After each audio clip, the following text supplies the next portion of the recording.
All right, options traders, listen up. I want to tell you a bit about public.com, but first, have you ever actually thought about all the fees you're paying to trade options? Aside from the regulatory fees, there are commissions, and most platforms charge per contract fees too.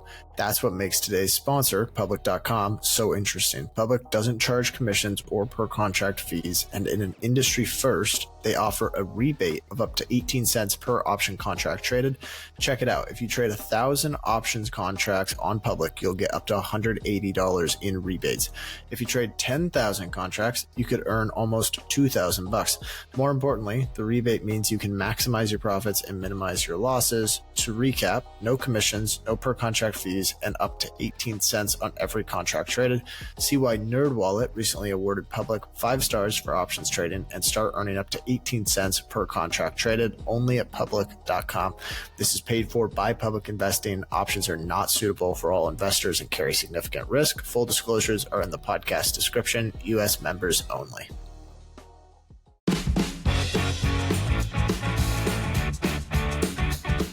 Welcome to Chit Chat Stocks. On this show, hosts Ryan Henderson and Brett Schaefer analyze businesses and riff on the world of investing. As a quick reminder, Chit Chat Stocks is a CCM Media Group podcast. Anything discussed on Chit Chat Stocks by Ryan, Brett, or any other podcast guest is not formal advice or recommendation. Now please enjoy this episode.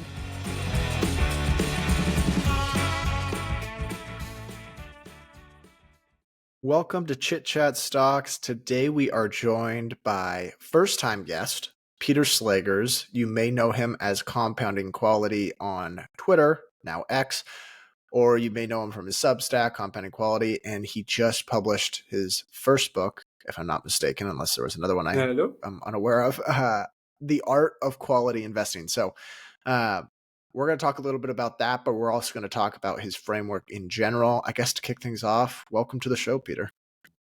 Thank you very much, Ryan. I would say what you guys are doing is amazing. So it's an honor to be here, and hopefully we can have a very nice conversation over the next hour and learn one or two new things, right? Yeah, appreciate it. Okay, so I want to dig right into your framework. So people that know you know that you like quality growing companies. Can you give us a sense of your actual criteria that you look for? What do you use to identify high quality stocks? Sure. So probably the name Compounding Quality already tells you a lot, right? So compounding, magic of compounding, compound interest, and then quality, so quality investing. So the essence here is that I try to let the magic of compounding do its work via investing in quality companies. And that's also why the art of quality investing was written in the first place, because I worked together with Luc on this one, on the book. Luc and I felt like a lot has been written about value investing, growth investing, and so on. Everyone has probably read the books of Benjamin Graham, the books of Phil Fisher about growth investing, and so on. But not that much has been written about quality investing. So basically, the book tries to give an entire framework about how can you find these kind of companies. And in the book, we make a separation between quantitative methods or quantitative criteria and qualitative criteria. So qualitative criteria, think about first and foremost for a quality investor. Well, does a company have a moat or competitive advantage? Do they have pricing power? Well, are they well diversified geographically, client, and so on? And then the next part is to dive into the quantitative criteria. So obviously the return on invested capital or capital allocation is very important for quality investors. Also the growth, historical growth, as well as the outlook, the balance sheet, the free cash flow conversion, so free cash flow and earnings, and so on. So basically, there is a criteria, a framework we use to find these kind of companies. And based on that, over time, I guess you are building your watch list, building your investable universe. And based on that investable universe, obviously, you're trying to create your portfolio and hopefully to outperform the market, right? Because that's probably the goal of every investor, to do better than the index. Because if you don't succeed in that, well, you would probably be way better off to just buy the index, sit back and relax and go do completely other things like golfing or fishing or watching football or whatever you want.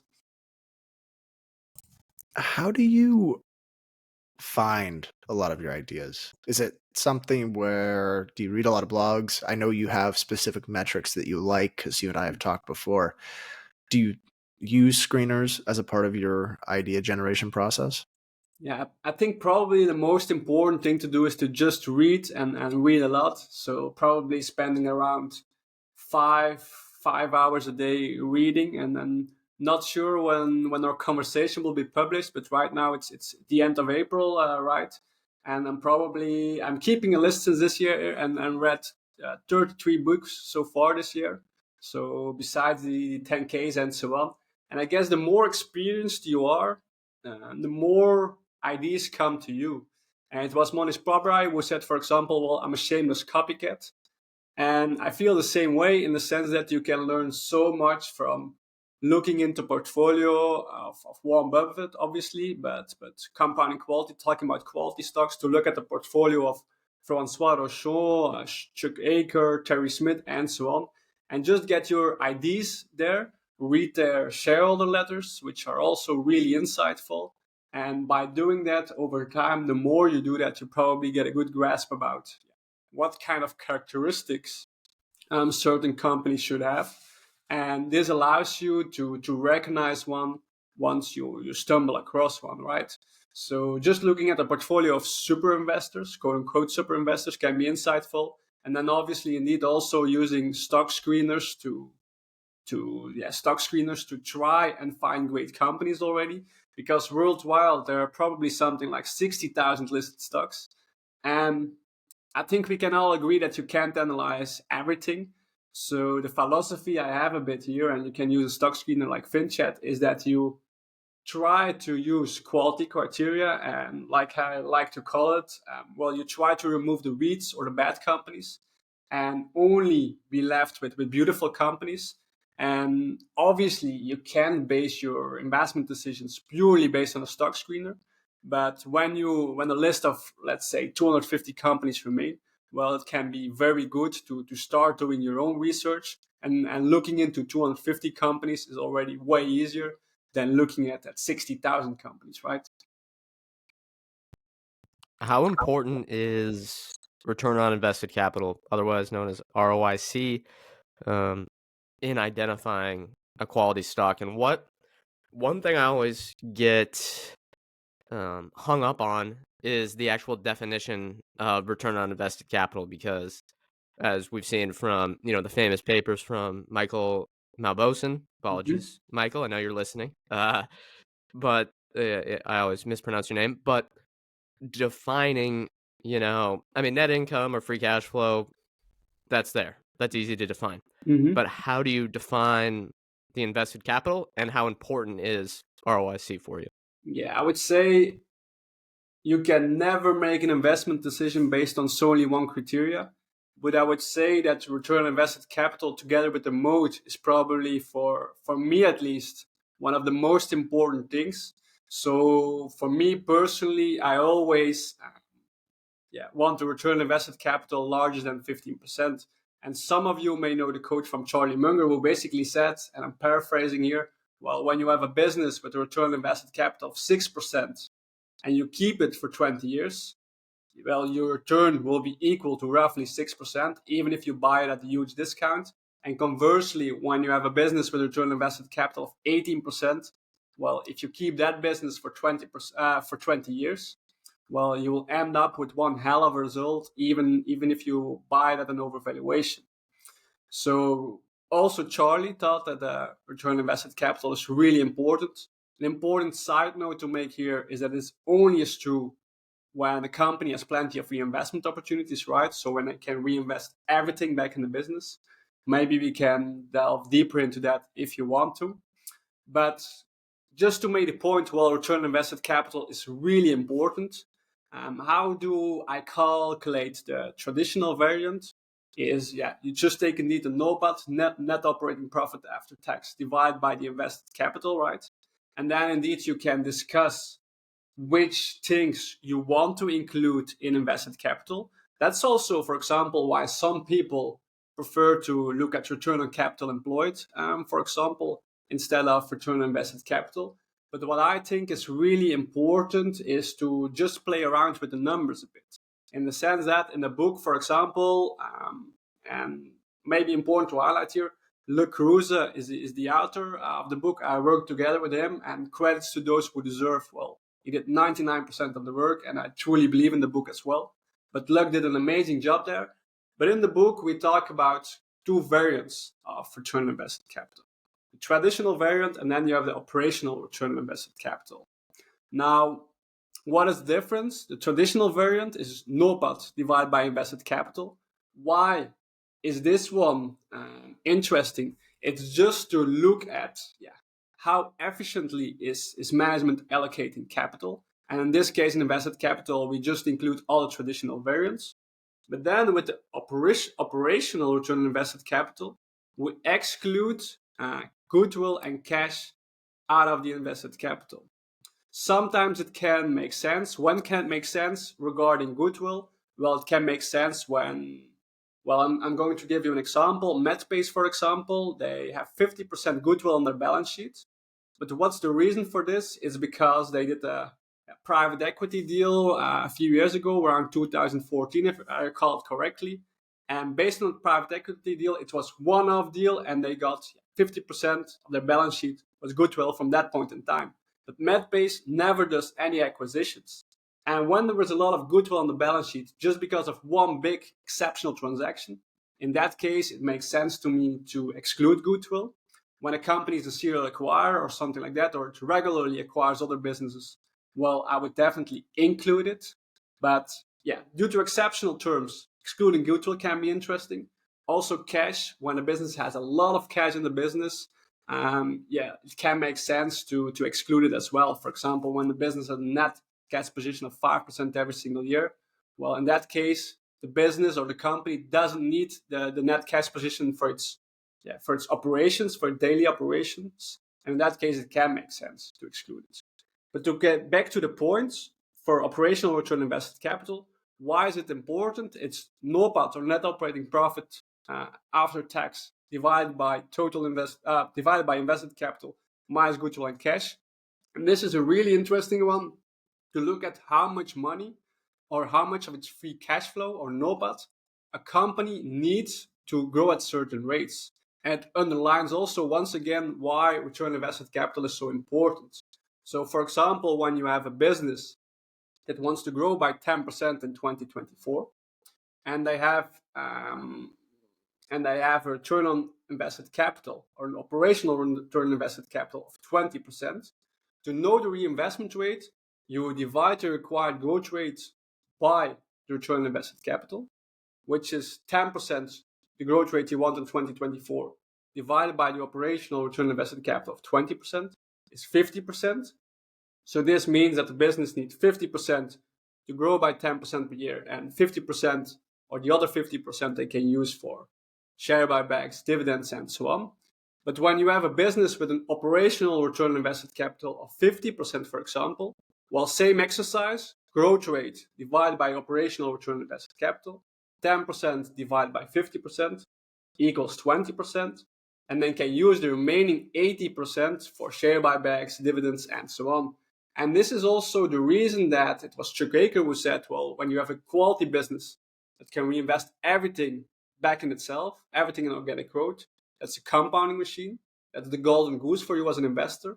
But those companies, those quality businesses, are often so good. They are capital light, very profitable. They require very little capital to grow at certain rates because the return on invested capital is so high.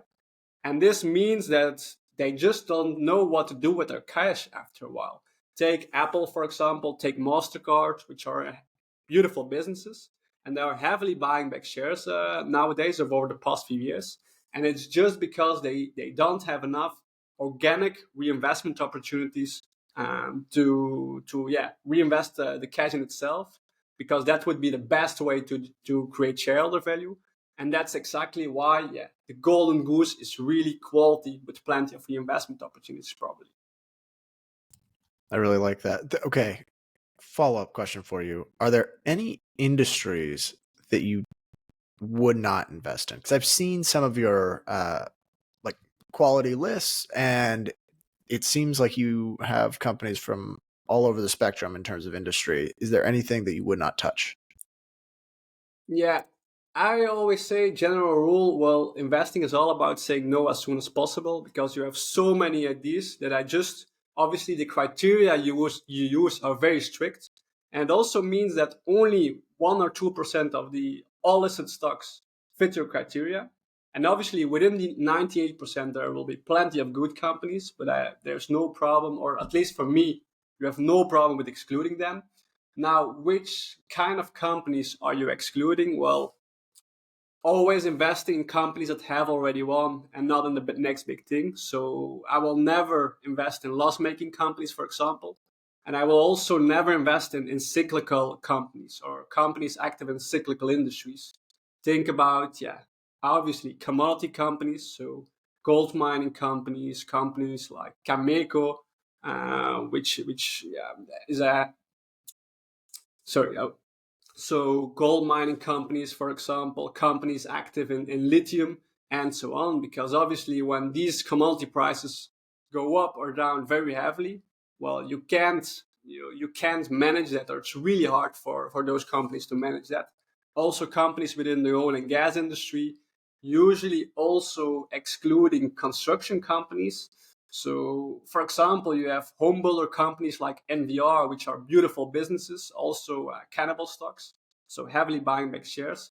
But those are obviously the businesses that you want to buy when they decline by 40 or 50% because the outlook of the economy looks bad, investors start to panic, and that's when you want to look into those kind of companies. But I would say, yeah, cyclical companies and loss-making companies definitely won't fit the criteria, and also trying to avoid companies active in rapidly changing industries.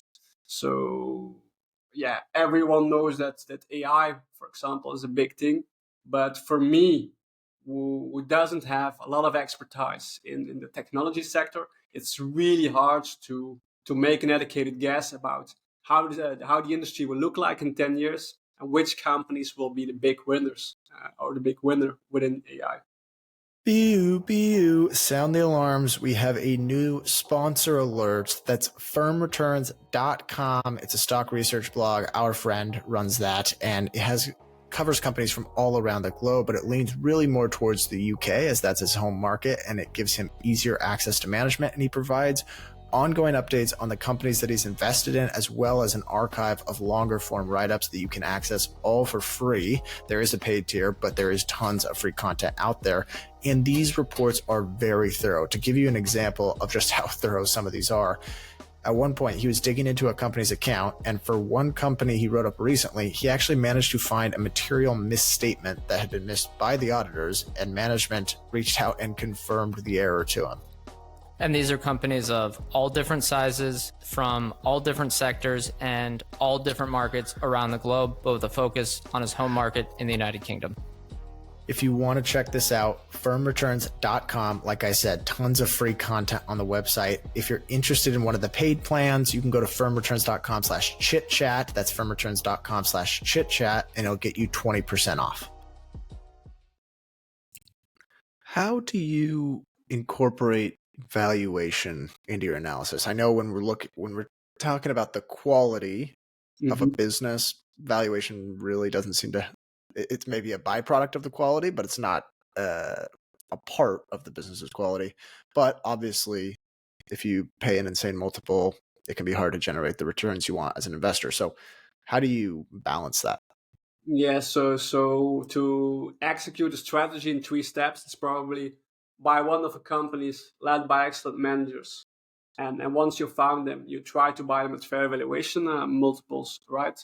So the longer your investment horizon, the more important the growth of the intrinsic value becomes, and the less important the valuation. And don't get me wrong, I absolutely don't want to say that valuation isn't important, because it definitely is. And look at what happened to Coca-Cola, for example, when it was trading at 50 times earnings in the 70s. Look at what happened with Walmart around 2005, if I recall correctly. If you overpay for a great business, well, you can end up with horrible investment results, even if the intrinsic value or the fundamentals keep growing attractively. So what we are trying to do here is indeed one of a company is the fair price, and really not trying to use complex formulas or trying to calculate the intrinsic value to 2 decimal spaces. So as Keen said, well, try to be approximately right instead of exactly wrong, right? So that's what we are trying to do here. And for me, and readers of Compounding Quality will know that, I always use 3 models to value a company. So it's just one is very, very short-sighted, but you get a first quick grasp. Just compare the forward P with the historical average and the evolution of the forward P. Second model is an earnings growth model, and third one is a reverse DCF. Yeah, I'm not sure whether you guys want to go into one of these models, but if you want me to, feel free to state so. No, I think it might be tough to walk through the reverse DCF via audio, but I like that approach, kind of the 3-pronged approach to valuation, especially. I know it sounds simple, but just looking at the historical averages of those forward earnings multiples, it's kind of simplistic, but that's something I always do, just as sort of like the surface level. What's this trading at relative to its past? I like that. I want to get into, unless Brett has any more questions around general framework, I want to get into some actual examples here. So let's talk, for starters, what's your biggest winner and biggest loser over your investing career? And then maybe we can break down what happened in each one. Sure. So biggest loser is actually my first investment, and it's a funny one. So it was a loss of minus 60%, 60%. It was funny because I think I already told this story in the newsletter and other podcasts. But basically, I started investing at age 13. I had no clue what I was doing, but I was interested in stocks, so I set up my brokerage account, and then I put all my hard-earned money that summer to my brokerage account, but I had no clue what stocks were, how it worked, and so on. So what I basically just did at that point in time is I was a expert list, and a new topic was added to that list that week. And I just very short-sighted thought, okay, they know what they are doing. I'll put all my money in that company. And it was a Belgian company. I'm from Belgium. It was Exmar, which is a company active in the transportation of oil and gas. And remember, a few minutes ago, I told you that I will never invest in oil and gas, right? So evolved a bit since then.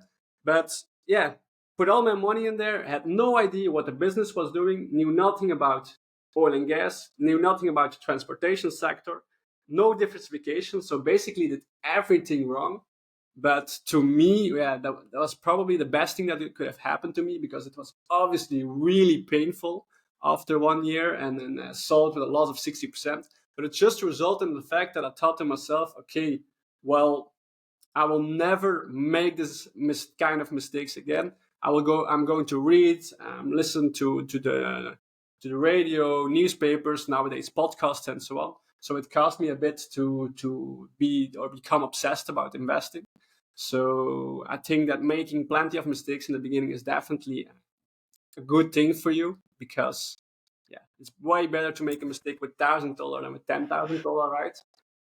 Regarding the best investment, it depends a bit, because you might know that, Brad and Ryan, I started Compounding Quality in October last year. And I basically made the commitment that all my investable assets are invested in that portfolio. So right now we are still building up the portfolio, and I'm gradually switching my old portfolio to the Compounding Quality portfolio, right? So the Compounding Quality portfolio is 60% invested right now. When you look at this portfolio, but once again, started October last year, so not too old yet, and those results don't tell you too much, right? Best performance are probably MedPace right now, which only also recently published its results, which is up 60%. So they are basically helping biotechnology companies to do their clinical research. So August Schwindler, founded in 1992, he's still the CEO and founder, obviously, but he's still the CEO. and almost all his net worth is invested in the business. It's a beautiful business, still growing at attractive rates and so on. Other one is probably Kelly Partners Group, KPG, and is an Australian company. And it's basically, it reminds a lot of companies like Berkshire Hathaway, Markel, Constellation Software. So I'm putting up high expectations here, right? But it's basically a serial acquirer in accounting solutions. And Brad Kelly founded the company in 2006. He still owns almost 50% of the shares, 60% insider ownership. They doubled in size about every 3 years since their IPO. And Brad Kelly is a phenomenal guy. He always says, well, Warren Buffett and Bernard Arnault from LVMH are brilliant examples for me. So he really tries to live that model. And to give another thing, well, for example, Lawrence Cunningham was also in the board of directors of Constellation, is also in the board of directors of KPG. Also, William Thorndike from the Outsiders invested in KPG. So it's a small cap and a potential to become a quote unquote the outsider stock. So really interesting one. So those are probably the two best performing stocks within the compound quality portfolio. But remember, the portfolio only exists since October last year. So still very, very fresh. When you look at the old portfolio, which is gradually being transformed to the compounding quality portfolio as we gradually become fully invested, right? Some of the best performers are probably Copart, Microsoft, and so on. And I also just checked before the podcast. The funny thing is, I'm also invested, and it's a long time ago that I added to the position, but I also invested in the MSCI World as well as the S&P. And the funny thing is, it has been a while since I added to my position there. They are both up more than 250%. So also there, over time, when you have a long-term approach, investing in the index probably works. And that's probably the biggest lesson for me, at least, is that when you have a loser, well, indeed, like the famous sayings, try to cut it as fast as possible and let your winners run. And when a company does really well, I would have no problem when it becomes 10% of your portfolio, for example. How important is management in your process? For me, it's really, really important. And it's one of the key lessons I took away from reading everything about Buffett. Warren Buffett always talks about the importance of management over and over and over again. And we know that 70 to 80% of all acquisitions destroy shareholder value, for example. Well, if you ask me, the key reason for that is that management has its personal agenda a lot of times. So they are acquiring another business for prestige, for their bonus, because it's tied to their revenue and so on. So what you want is that the incentives of management are aligned with the ones of you as a shareholder. And how, obviously that's hard to measure, right? The incentives of management. How can you increase your chances that they are aligned? Well, it's by investing in companies led by managers that are heavily invested in their own company. So you have a study of the Harvard Business Review that states that founder-led businesses are performed by 3.9% per year on average. And when you know that in the long term, almost no one is able to outperform or to perform in line with the market,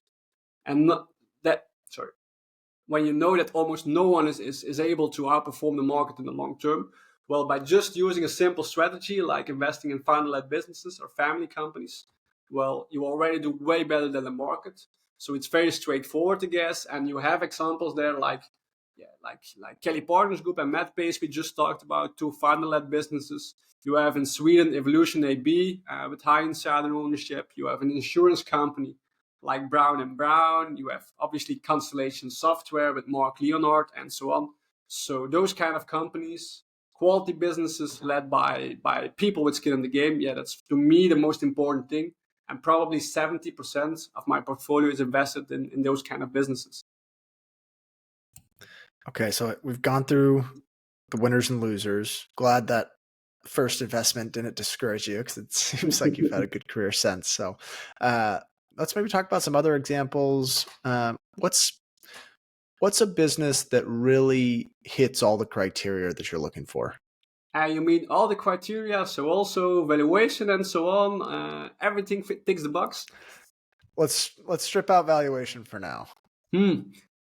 One company that popped into my mind while you were talking, and it's basically, I should watch out that I'm not sharing too much right now, right? But it's a recent addition to the portfolio as well, and that's Dino Polska. I'm not sure you both already heard about the company. Yeah, the grocer, right? Yeah, exactly. The Polish. Okay. Yeah, exactly. So Dino Polska is a Polish company, a Polish grocery company, and some listeners might now think, "What the hell are you looking into Poland, right?" But it's actually a beautiful business, and it reminds you a bit in Costco.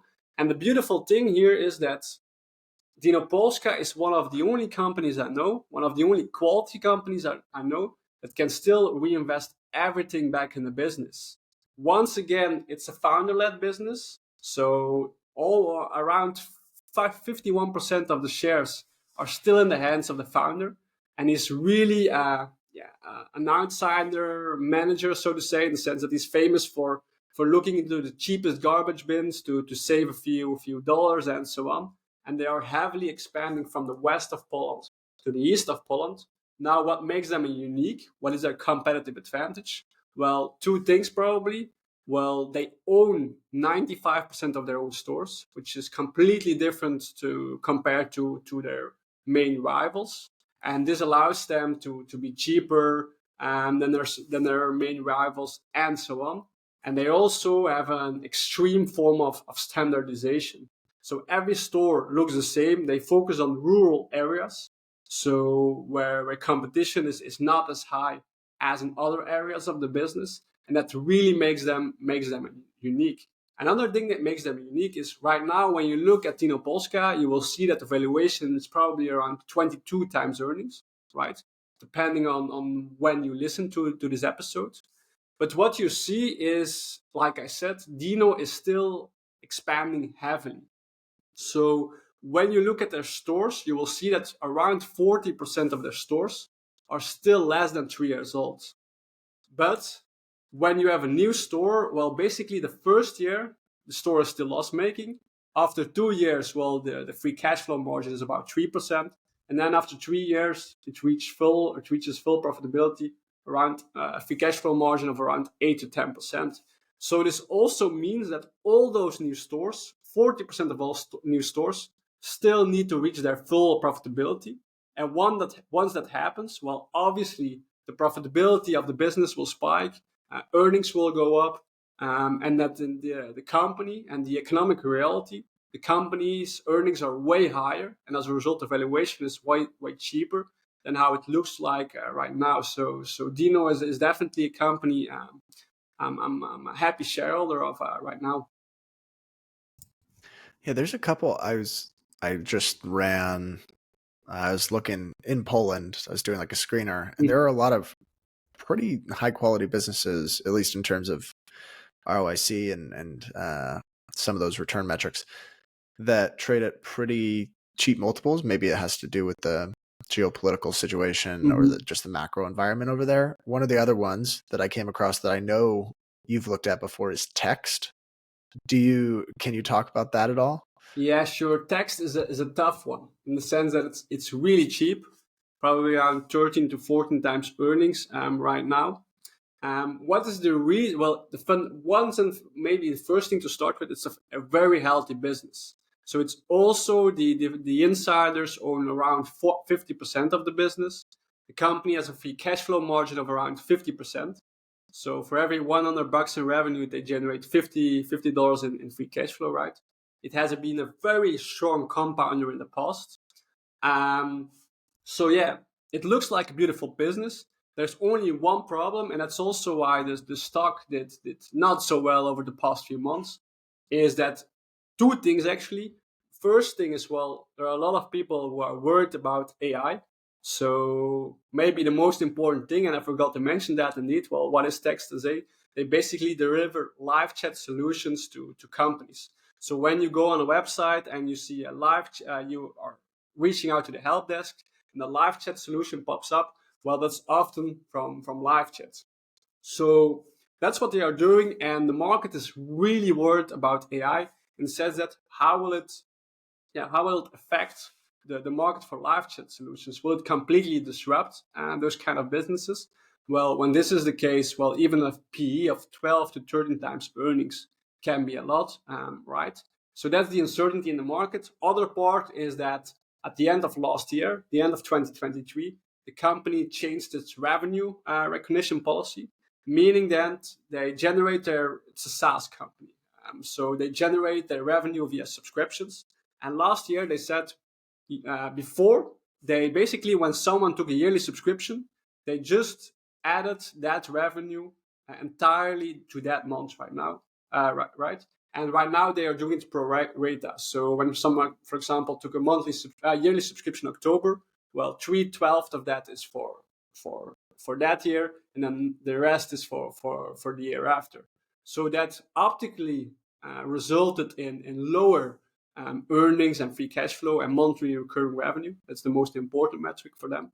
But obviously, economically, nothing changed. But it's a funny one that you touch upon Text, Ryan. Why? Because Text is a company I've been looking at in the past. It's a company that's under review. And that's also, a lot of people are asking questions, well, when should you sell a quality stock? And well, the answer is, well, when your homework was correct. The right time to sell is probably never, because the company keeps growing its intrinsic value and attractive rates and so on. But when should you sell a company? Well, when you made your homework and your homework might be wrong. So I did my homework on Texas A. I thought they have a sustainable competitive advantage. But when we look at the reality right now, maybe the moat or the competitive advantage is weaker than I initially thought. And when this is the case, then it's probably opportune to cut your losses as fast as possible and let your winners run. So Texas A is definitely, it's a cheap one. It's a beautiful business, but it's definitely a tough one. And not the company, if you ask me, to make your largest position, for example.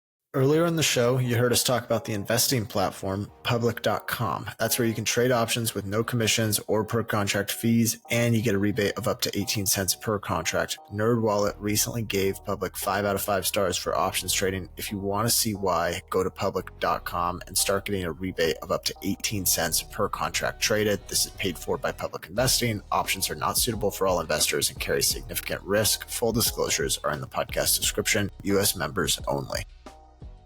FinChat.io is the complete stock research platform for fundamental investors. They have all the standard financial data on more than 100,000 stocks globally. And beyond that, they have company-specific segment and KPI data on more than 1,500 stocks. So to give some examples here, you want to see Netflix's average revenue per member over the last 10 years? They've got it. Do you like to track YouTube's advertising revenue? They've got that too. If you want to see Celsius's revenue that comes from Costco, how much of their revenue comes from Costco, they also have that. So the breadth of FinChat segment and KPI data truly is one of a kind. I use FinChat every day to track and manage all my investments. I also use it to discover new investments. And if you want to get 15% off any paid plan, go to finchat.io/chitchat. That's finchat.io/chitchat to get 15% off any paid plan. The link will also be in our show notes. Okay, one more question, and then I want to talk about your book. The portfolio sizing, position sizing. How do you think about it? Is this something that you just equal weight everything, or do you do starter positions? What's your process like for that? So basically, I always use the same 15-step process to analyze a company, and I give a company a quality score on each of these 15 criteria. And then in the end, the total quality score. So the key rule here is, well, the higher the quality score, the higher the weight within your portfolio. And for the portfolio, we'll probably invest in a bit more than 15 stocks. So that's not too much. What's the key reason for that? Well, when you are being so strict, so you want quality, you want skin in the game, you want reinvestment opportunities, and so on, there are not many companies that remain. And the companies that remain, a lot of them are trading at very lofty valuation levels. So it's really hard to find those kind of businesses, which is why, well, the portfolio will be probably 15, 16, 17 stocks. And regarding that, well, once again, cut your losses and let your profits run. When you notice that you might have made a mistake, well, sell the business as soon as possible. And on the other hand, well, let your winners run. So, for example, the largest starting position or starting weight I took in a company was 5-6%. But when the company doubles in value and the weight goes to 10%, 11%, or 12%, well, I would have no problem with that. And I would definitely recommend people listening, well, I would say the more experienced you are, the longer you are investing, the less diversification you need probably. Because in the beginning, we will all recognize that, Brad, Ryan. In the beginning, you are making plenty of investment mistakes. Just if you say you don't, you're probably lying, right? But the more experienced you get, the more better you do your homework, well, the less diversification you need probably. That's also what people like Warren Buffett and so on said. So letting your winners run and investing in great businesses is probably the key philosophy here. Okay, you just published The Art of Quality Investing. First of all, what was the process like? I'm always a little curious about that. And then second of all, maybe the more important question, what value are you hoping readers get out of the book? Yeah, first of all, credits to those who deserve. I think Luc Cruz did 99% of the work. He's one of my best friends, and we have been talking about quality investing for years and years, every day basically. And the funny thing is that even while I say that Luc did the majority of the work, writing a book or working on a book is so much work. It takes so much time. So credits to all publishers and credits to all authors, because I really probably underestimated how much work it was.